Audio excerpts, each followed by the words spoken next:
We're good to start. Good evening and welcome to the City of Sugar Land City Council meeting for Tuesday, August the 29th. We're going to go ahead and call the meeting to order. Item number 2, public comment. Anybody wishing to discuss what's on the agenda tonight, which is redistricting, is welcome to come to the podium. Do we have anybody online? We're going to go ahead and close public comment. Move on to item number 3, ordinances and resolutions, 3A. First consideration of an action on City of Sugar Land ordinance number 2315, an ordinance of the City Council of the City of Sugar Land, Texas, adopting a revised plan for the city's single-member city council districts based on the 2020 census data, amending section 2.3 of the Code of Ordinances and providing an effective date. We have with us our city attorney, Meredith Reedy. Meredith. Thank you, Mayor, Council. Joining us this evening, we have our experts on redistricting. We have Bob Heath. He's a partner at Bickerstaff, Heath, Delgado, and Acosta. And That's a mouthful. Well, and it changes periodically. And we also have Sherry McCall with the same law firm, and she's the demographer. They are very familiar with our districts, having done redistricting for the city since before 2000. So they have done more than 20 years of redistricting for us. So they are experts on our stuff as well as nationwide. Welcome back. As explained in your staff report, you have the exhibits. That is the recommended plan from your redistricting advisory committee. And Sherry's going to pull a computer program up, and if you'd like to see what happens when you move the various boundary lines around, she's going to show you the resulting demographics. As in front of you, you also have a piece of a packet, which will be the exhibits, that has the map and the corresponding demographics. So at this point in time, I'd like to hand it over to the experts.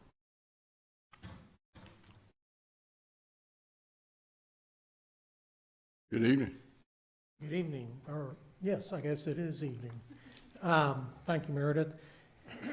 This is the plan that the committee came up with. Actually, it's one that, well, first, let me back up a second. Your current districts are out of balance. They need to be where they have a total maximum deviation of under 10%, and that is the difference in population between the largest and the smallest district. Now, under the existing plan, it was, I think, 22% roughly. So we have to change that, move people around to get it under 10%. This is the committee-approved plan. It got it to 6.76%. You can get the percentage lower, but I think that may not be necessarily something that you want to do. Certainly if you do, we can try to do that. But you have to understand that the population data that is being used is the 2020 census data, which shows the population as of April 1, 2020.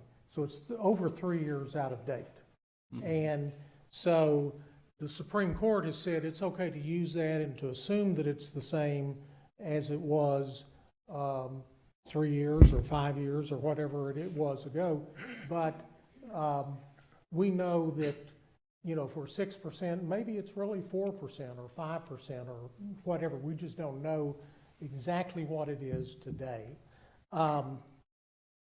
The committee followed the criteria that the council had passed, and this plan, we looked at that in relation to the criteria. It does a very good job of conforming to those. One thing to understand is that it's almost never that you're going to have a plan that fully complies with the criteria, because in order to get districts in balance, it is often hard to avoid splitting a subdivision, splitting a voting precinct, trying to follow a major thoroughfare, those sorts of things where population balance causes it to be a problem. Certainly here, I think we maintained communities of interest. It's very similar to the existing map. There were 3 changes that were made from the existing council districts, and those were to bring things into balance. it actually reduces the number of precincts that were split. There were 3 and now there are 2. There is only one subdivision, as far as I can tell, that was split, and that is one that was on both sides of Grand Parkway. And Grand Parkway was our dividing line, and we need to do that. It seemed a logical reason to do that, and I don't know that I've ever been involved with a plan that split fewer subdivisions. And even in some place like Houston, where you've got a huge amount of population, it's a lot easier to get things in balance when you have a lot to work with.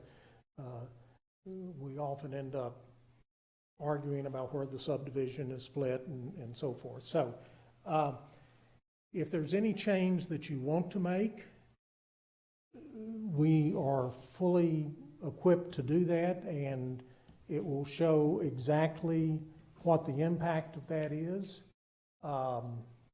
You see at the bottom of your screen what the population is, and the little green numbers, which are under deviation, and it shows if they are, if it's minus, that first one is 3.48, I think is the number, yeah, under the ideal district size. You go down to number 3, which is the largest district. It's 3.29% over the ideal district size. And that's how we determine the deviation. It's the difference between the largest and the smallest. The next thing shows racial demographics. As a percentage of total population, you'll see there is one district, District 2, that has a majority of Asian Americans. Asian population, of course, is very strong in Sugar Land, but outside of District 2, it's pretty well widely dispersed throughout the community. Hispanic and Black population, which are the ones we often look at for voting rights purposes throughout the state, are relatively small and not sufficient to constitute a majority in a single member district, no matter how we draw it. So as you get over a little farther, you see those demographics as a percentage of voting age population. And so those numbers will be a little different, but not particularly. So if you want to try some changes, I know the committee tried to see if they could make 59 one that we didn't have to split twice, which you see it is split at 2 places, one of which I think was already from prior ones, but when we tried some things there, it just messed up the population deviation. So, but anything you want to try, we're up to doing it. How many hours did you all spend with the committee? Because we appointed those committee members. Meredith, do you know? I think the first meeting was 2.5 hours, and the second meeting was 45 minutes. Yeah. And in between, we had some assignment at least once to try some things that the committee had suggested and report back to them. Yes, so after the first meeting, the committee had talked about different changes, and so in the interim between the 2 meetings, our consultants put together a number of maps to share with them to show them exactly what those proposed changes were. So the changes were discussed in the meeting, and then we came back with some more changes for them to look at. And I think that the ability to do it in the interim and provide at the start of the meeting saved them a considerable amount of time. So I'd like to thank again, I know they're not here, but I'd like to thank those members of the committee that volunteered their time to go through this. I think the way I'd like to proceed is I'm going to open it up. It affects the district council members. I'm going to open it up to the district council members. I'm going to stand back. I'd ask the two at-large to stand back, and if you guys have any questions, have at it. I don't have any questions, but I watched both of them online, and I liked what the committee came up with overall. I knew I was going to lose folks. I had to.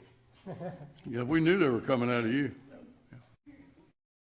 I'm in agreement. I think they did a great job, and the lines are really clear to see, so I think our constituents can see where they belong. So, great job.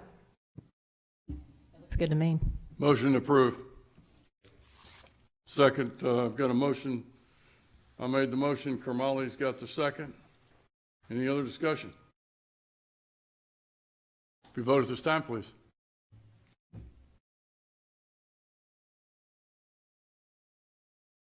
Let's go to the hand vote. All in favor? And it's unanimous, 7-0.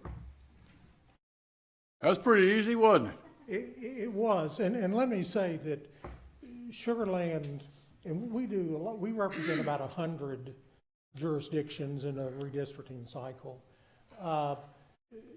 Sugar Land, I think I may have mentioned at the beginning, probably conforms to the redistricting criteria, and everybody uses essentially the same criteria, as well as anything, and perhaps better than any of the others. And part of that is, it's fortunate that's the way it worked out, but keeping subdivisions together, having really identifiable boundaries, everything seemed to pull together well, and it was a good committee and good folks. Well, thank you all. Got a motion to adjourn, and the time is 5:43.